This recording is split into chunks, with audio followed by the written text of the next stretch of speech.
నమస్తే, నేను ప్రశాంత్. ఉగాది చాలా మంది ఉగాది కొత్త పంచాంగం కోసమే వేచి చూస్తూ ఉన్నారు. మరి ఏ విధంగా ఉండబోతుంది ఉగాది తర్వాత ముహూర్తాలు కానివ్వండి, రైతుల సమస్యలు కానివ్వండి, పూర్తి వివరాలు తెలుసుకుందాం. దీని గురించి అయితే మాట్లాడేందుకు ప్రస్తుతం మనతో పాటు ఆస్ట్రాలజర్ నానాజీ పట్నాయక్ గారు అయితే మనతో పాటు ఉన్నారు. నమస్కారం గురువు గారు. శ్రీమాత్రే నమః.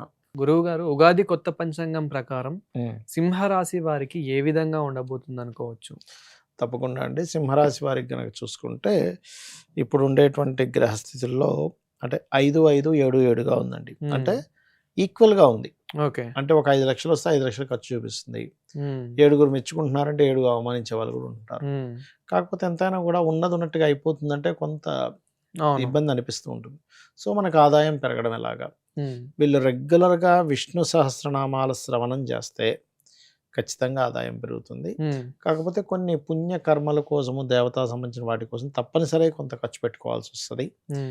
సో దానికి కూడా మరింత ఎక్కువగా మరి ఓవర్గా ఖర్చు అవుతున్నాయి అనుకున్నప్పుడు గోశాల ఉంటుంది కదా, గోశాలలో పర్టికులర్గా దేశీవాలి ఆవుకి వీళ్ళు కనుక కాస్త అరటికాయలు అంటారు, పచ్చి అరటికాయలు, వాటిని తినిపిస్తే బాగుంటుంది.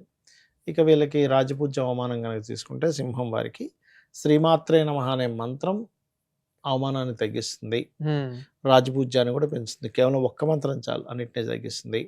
అయితే వీళ్ళు ఎక్కువగా రాశిలో కేతువు యొక్క సంచారంతో ఈ సంవత్సరం ప్రారంభం అవుతుంది కాబట్టి వీళ్ళు వీలైనంత మటుకు మెడిటేషన్లో గణపతిని మెడిటేషన్ చేస్తూ ఉంటే చాలా మంచిది.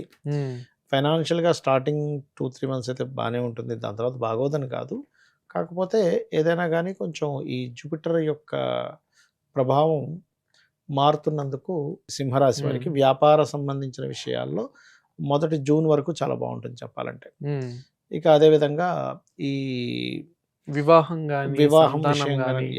వివాహం విషయం చూసుకుంటే వీళ్ళు ఎక్కువగా విదేశీ సంబంధాలు వెతుక్కోవాలండి. ఎంత విదేశీ సంబంధాలు వెతుక్కుంటే బాగుంటుంది. అయితే వీరికి ఏంటంటే మెయిన్గా అష్టమశని నడుస్తుంది. సో ఎప్పుడైతే అష్టమశని నడుస్తుందో అష్టమశనిలో ఆల్ ఆఫ్ సడన్గా మార్పులు ఉంటాయి. దీన్ని వీళ్ళు ఫస్ట్ యాక్సెప్ట్ చేయగలగాలి. ఇప్పుడు ప్లాంటరీ పొజిషన్స్ మనకి ఏది ఇస్తే దాన్ని యాక్సెప్ట్ చేయగలగాలి. ఇది వద్దు, నేను ఇట్లా కాదు అట్లా చేసుకుంటా అంటే అది అంటే చిన్న ఎగ్జాంపుల్ ఎలా అంటే, ఇప్పుడు మీరు చలి జమ్మూ కాశ్మీర్ వెళ్ళారు, అక్కడ స్వెటర్ కప్పుకోవాలి, అక్కడ ప్రకృతిని బట్టే లేదు నేను ఇది బనీన్ మీద చెడ్డి మీద ఉంటానంటే కుదరదు, అక్కడ చలికి గడ్డగట్టేస్తుంది. అట్లా ఏంటంటే మనం ప్రకృతి ఎలా ఉంటే మనం ఎట్లా అయితే యాక్సెప్ట్ చేస్తామో గ్రహస్థితి ఎలా ఉంటే మనం అట్లా యాక్సెప్ట్ చేయగలగాలి. సో ఇక్కడ ఏంటంటే వీళ్ళు వివాహం విషయంలో ఉన్న ప్లేస్ కాకుండా విదేశీ సంబంధాలు వెతుక్కోవడం, సేమ్ క్యాస్ట్ కాకుండా కొంచెం డిఫరెంట్ క్యాస్ట్ అయినా సరే కొంచెం అర్థం చేసుకుని ముందుకు వెళ్ళడము, అండ్ అలాగే కొంత దేవతా సంబంధించిన క్షేత్ర దర్శనాలు చేసుకోవడము, ఇవన్నీ కూడా ఈ సంవత్సరం ఎక్కువగా ఉంటాయి. సర్వసాధారణంగానే సింహలగ్నం వారి సింహరాశి వారికి కెరియర్ పరంగా కొంత ఇబ్బంది ఉంటుంది జనరల్గానే వాళ్ళకి, ఎందుకంటే 3 and 10th లార్డ్షిప్ శుక్రుడు అయ్యాడు కాబట్టి. అయితే వీళ్ళ కెరియర్ పరంగా బాగుండాలంటే నవగ్రహాల్లో పర్టికులర్గా శుక్రగ్రహం దగ్గర వీళ్ళు ఎంత దీపారాధన చేయడము, శుక్రుడికి సంబంధించిన మంత్రం చేసుకుంటూ బొబ్బర్లు ఎంత దానంగా ఇస్తూ ఉంటే అంత బాగుంటుంది వీళ్ళకి కెరియర్ పరంగా. థ్యాంక్ యూ గురువు గారు. శ్రీమాత్రే నమః.